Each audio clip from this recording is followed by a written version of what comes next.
to that cylinder. In the hollow, there was the emptiness was there in the center of the cylinder, and all the mass were in periphery. That's the difference. So in solid, we have this situation, solid cylinder. We have taken the radius as capital R of that cylinder, which is positively charged, and we want to find what is the net electric field at this point P, the point of interest P. Well, so here comes the entire topic. So we'll be applying Gauss law to figure out what is electric field due to long uniformly charged solid cylinder of radius R. And it's a three-dimensional object.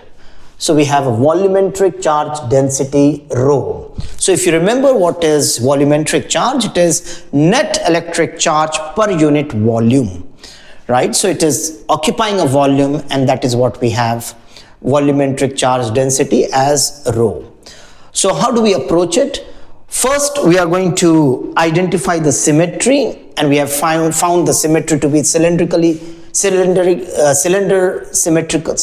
symmetry, and we have taken the length of this cylinder, suppose, as capital L, and we have drawn this Gaussian surface. So taking into account the symmetry, which is cylindrical symmetry, we have taken Gaussian cylinder as our Gaussian surface, and a three-dimensional cylinder, enclosed one with radius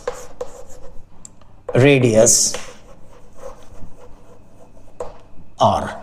So how did we draw this? This small r is the distance from the center, and where we have this point of interest P, taking this point, we have identified the symmetry of the charge distribution, and taking this point P on that particular length, anywhere along this length, anywhere P we have drawn, and we have then drawn our Gaussian cylinder, which has constant radius R, and we know that electric field is going to go out of it. So for the upper portion, it's going to be in this direction, electric field, and the lower portion is going to be in this direction. So it's actually radially out. That is what we want to show in this diagram. So our approach would be to find the net flux. So what's going to be the net flux? So this flux we know is, for the entire closed surface, is E dot dA. All right, now this will be equal to two flat surfaces plus the curved surface. So we can write the entire flux, this for the entire closed surface. If you segregate in this way, we can write, if you have to take the integral over the curved surface, just the curved surface, this portion, let us say, suppose this is the area we have identified. This is the infinitesimal small area, and we have mentioned it. This is, suppose, dA1 for the curved one. So we'll write here electric field is going to be same, E dot dA1 plus, now this flat surface and this flat surface. If you want to find the flux, the E and the elemental area is going to be the same. So we can write twice of anyone we assume this to be, suppose area, as we take dA2 here.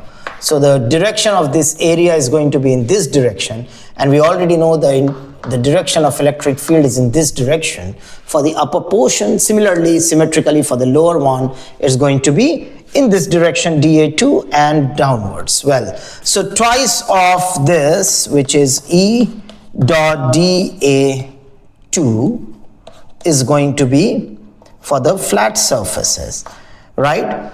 Now, if you operate this dot product, therefore, what do we get?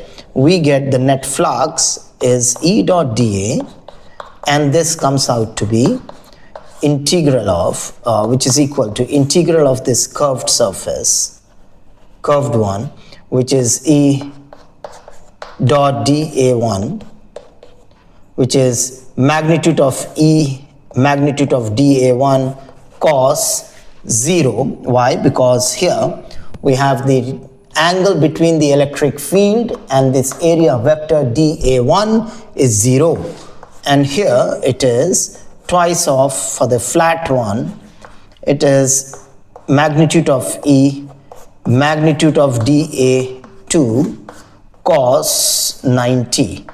So for this one, we see the angle between, if you take here this surface, imagine this surface, so we have E here and we have dA2 in this direction. The angle is 90 degrees, cos 90 goes 0, everything goes 0.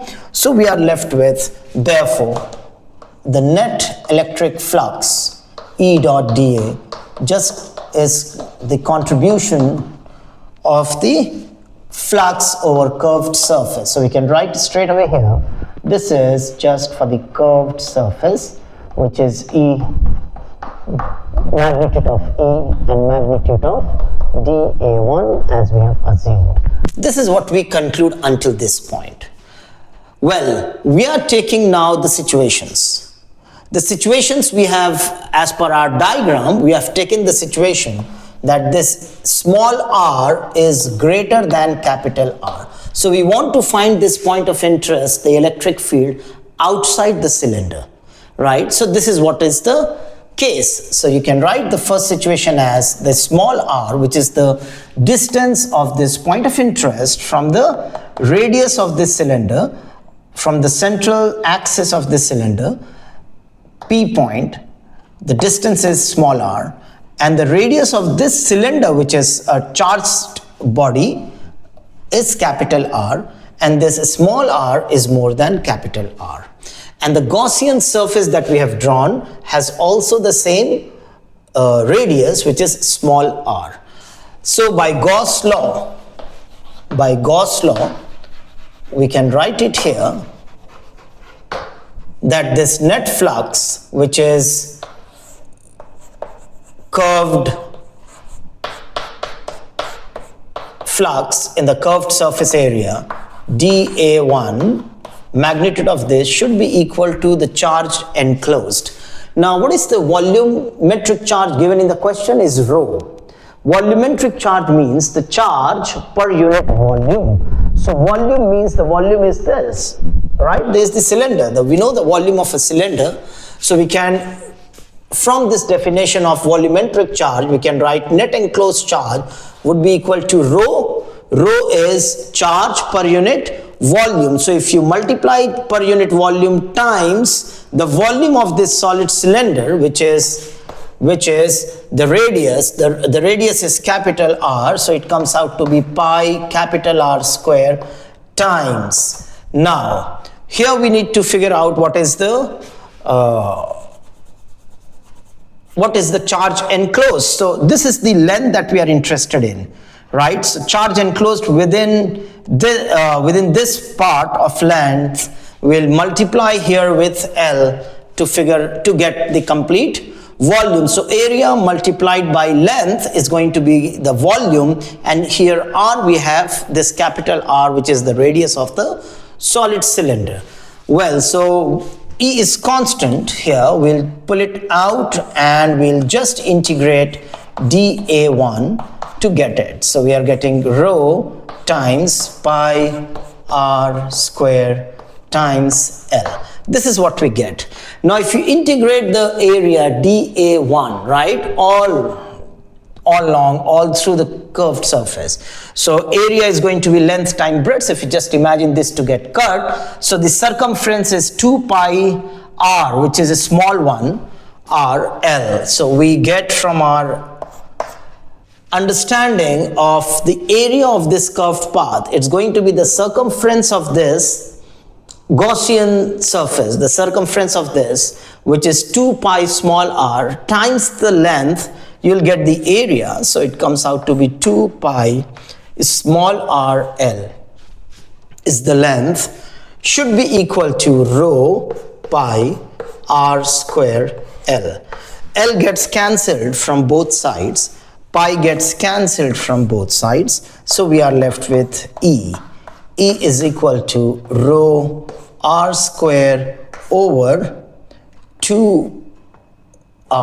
Now here we have left out one very important information. It is epsilon naught. We need to divide it, right?